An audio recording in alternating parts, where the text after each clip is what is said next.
The drone's eye view of a Russian airfield where bomber after bomber is blown up. More than 40 reportedly destroyed, including nuclear-capable long-range aircraft in one of the most daring attacks of the war, dubbed Operation Spiderweb, and in the works for more than a year and a half. Dozens of drones rigged with explosives were hidden in the roofs of these empty containers, placed on trucks, and smuggled to the perimeter of Russian air bases. Remotely opened and launched. Russia confirmed military airfield across 5 regions were attacked. No casualties were reported. But also earlier today, in regions bordering Ukraine, 2 Russian bridges collapsed, derailing trains, killing at least 7. The cause unclear. It's being called Russia's Pearl Harbor. On June 1st, 2025, Ukrainian forces launched a large-scale and coordinated drone strike targeting multiple Russian air bases deep within Russian territory, 2,500 miles from the front line. So as you saw there, the operation, reportedly overseen by President Zelensky and planned over a year and a half, involved smuggling 117 drones inside Russia, concealed in trucks. And these drones were then launched from the trucks parked near the targeted airfields.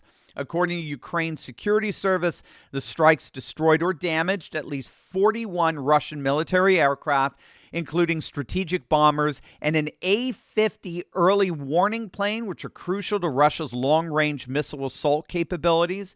Ukrainian officials estimate the financial damage to Russia to be around $7 billion, and they claim that 34% of Russia's strategic cruise missile carrier fleet was destroyed. Now, ironically, this attack occurred literally just hours before the latest round of peace talks were scheduled to resume. As those drones were obliterating Russian military aircraft, delegations from both countries were arriving in Istanbul, Turkey, for a second round of direct negotiations aimed at ending this war. So why on earth, in the midst of these negotiations, would we be seeing the single most significant escalation in this conflict from Ukraine?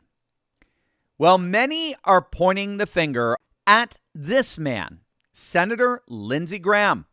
Literally just hours before the attack, Senator Graham visited Ukraine alongside Senator Richard Blumenthal to meet with President Zelensky, and the stated purpose of their visit was to advocate for new sweeping U.S. sanctions against Russia in response to its ongoing war in Ukraine. The senators toured neighborhoods in Kiev that had been recently devastated by Russian attacks, which they described as among the most severe since the full-scale invasion began. Now, of course, such advocacy hardly requires a personal visit to Ukraine on Graham's part. He's consistently been a relentless war hawk against Russia for years now. For example, here's Graham with the late John McCain back in 2016.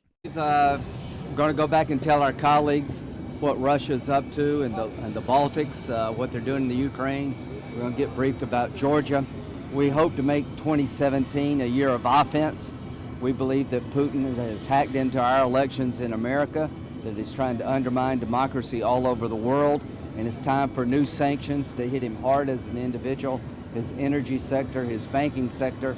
It is time to push back against Putin, but be a better friend to our allies over here, including Georgia. And of course, who could ever forget this?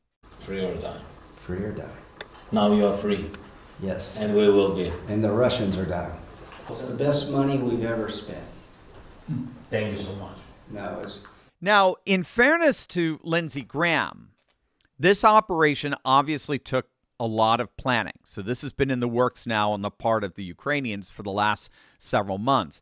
But it defies credulity to think that Graham didn't have at least some part to play in this massive escalation, given his highly public adversarial stance against Russia, which of course then begs the question, why now?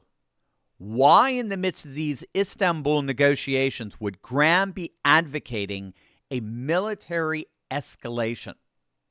That's exactly what we're going to find out. But first, gang, do you constantly feel exhausted, weighed down, and struggle to get through the day? The culprit may be right under your nose, a sluggish, overworked liver. Now, the reality is your liver is under constant attack from processed foods, environmental toxins, GMOs, microplastics, fluoride, and so many other things that we still don't even know about. Over time, it takes a serious toll. In fact, a staggering 100 million Americans now suffer from an overworked and sluggish liver, according to the American Liver Foundation. That's nearly 1 in every 3 people. Now, if you're tired of feeling sluggish and are ready to reclaim your vitality, I highly recommend giving your liver the support it desperately needs with Liver Health Formula from our sponsor, Pure Health Research. This cutting-edge supplement combines 11 powerful, clinically proven ingredients to detoxify and rejuvenate your liver at the cellular level. Liver Health Formula's natural ingredients and nutrients are designed to revitalize your liver, helping raise energy, optimize metabolism, and manage weight. This company has already helped more than 2 million Americans. It's time you join their ranks and get back to feeling your best. As a special offer for my listeners, you can try Liver Health Formula and get a free 1-month supply of blood sugar formula to help you control those sugar cravings. This is an exclusive offer just for you, my audience. So to claim your free gift, just visit getliverhelp.com/Turley. That's getliverhelp.com/Turley. Take the first step toward better liver health and more vibrant living today. As delegations arrive in Istanbul for their second round of peace talks, what has thus far been clear is that the Ukrainian delegation appears to be uninterested in good faith negotiations. And that's because they're insisting on no restrictions whatsoever in their military capabilities, which of course means the continued funding and arming from NATO. And the delegation rejects any recognition of Russian claims over the occupied territories, about 20% of Ukraine. So this would, of course, be the Donbass region, Donetsk, Lugansk, Zaporozhye, Kherson, and, of course, Crimea, which Russia annexed back in 2014. Russia, for its part, has made it absolutely clear that those territories are permanently gone from Ukraine. That's a non-negotiable. It's not even they're not even going. It's not even within the realm of consideration, as well as any and all future militarization and NATO involvement in Ukraine. As far as Russia is concerned, that is why they launched the special military operation back in February of 2022 in the first place. The fundamental problem for Ukraine, as President Trump made it absolutely clear to Zelensky in the Oval Office, is they got no cards. They have no negotiation leverage whatsoever over Russia. Russian forces have amassed the most fortified front lines protecting their territorial gains. They're not going anywhere. And NATO can keep arming Ukraine until it's blue in the face. Eventually, they're going to run out of men. This is the whole point of Russia's war of attrition. They make their territorial gains, they fortify the front, and then they turn it basically into a meat grinder for Ukrainian forces in their futile attempts at pushing Russian forces back. That's, in effect, what has been happening over the last year and a half. The Russian front lines have become one big, massive killing machine that patiently waits for Ukraine to deplete enough of its forces before it cries uncle. That is the reality of the battlefield. For right or for wrong, I'm being purely descriptive, not prescriptive here. And to make matters even worse, the entire international infrastructure that has thus far supported Ukraine is collapsing. So, of course, President Trump halted U.S. military aid to Ukraine after that contentious meeting between Trump and Zelensky in the Oval Office, which has been at least in part restored in order to try to force Russia to the negotiation table. But Trump has made it absolutely clear he's got no interest in the liberal international order at all. He has no interest in a confrontational and aggressive posture towards Russia. He's called NATO obsolete. He's fast dismantling the structures and institutions that comprise the liberal international order that's been weaponized against Russia, particularly in terms of economic sanctions. So the whole structure, the whole edifice of the international opposition to Russia is quickly being dismantled in the face of Ukraine holding no cards. So then, what are these neocon warmongers like Lindsey Graham to do? Well, unfortunately, I think the answer is rather simple. They need to change the game. They need to give Ukraine some cards, and they need to reawaken the international complex that has thus far resisted and sanctioned Russia. And so in the end, what's the only way they're going to be able to do that?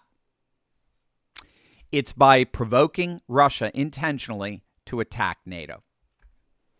As I see it, that's the only option they have. What we just saw over the weekend with Ukraine's escalation was a deliberate attempt to try to get Russia to attack NATO forces.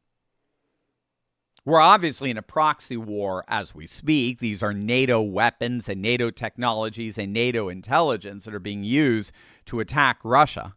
Russia's Pearl Harbor was, in effect, a proxy NATO attack. And that was deliberate so as to entice and lure Russia into a trap to strike NATO targets and thus trigger Article 5, which would unleash a full-blown war between Russia and NATO member nations. So Keir Starmer is already saying that British forces are on their highest alert ever, ready for whatever Russia is preparing with their retaliation.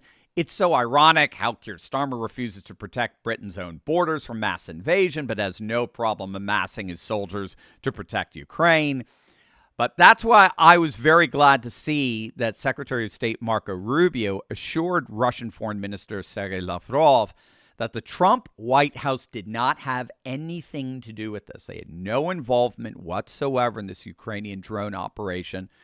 It happened without their knowledge, without their consent, and at the very least, that was a clear sign that the Trump administration was diplomatically distancing itself from this escalation. If that is the case, I fully expect a massive, and I think everyone expects, a massive Russian retaliation, but without Putin falling for the trap that Zelensky and I think Lindsey Graham have laid out before him. Putin will stay the course. He will stay as disciplined as he's been since February of 2022. And he will use this as an opportunity to continue to occupy more Ukrainian territory and leave whatever is left of Ukraine in the proverbial dust, as it were. As I've said repeatedly on this channel, for right or wrong, Putin is going to get what he wants from this. This conflict ends. Again, I'm being purely descriptive, not prescriptive here. This conflict ends on Putin's terms and no one else's. He has all the cards. And I don't think he's going to give any of them away by attacking NATO targets.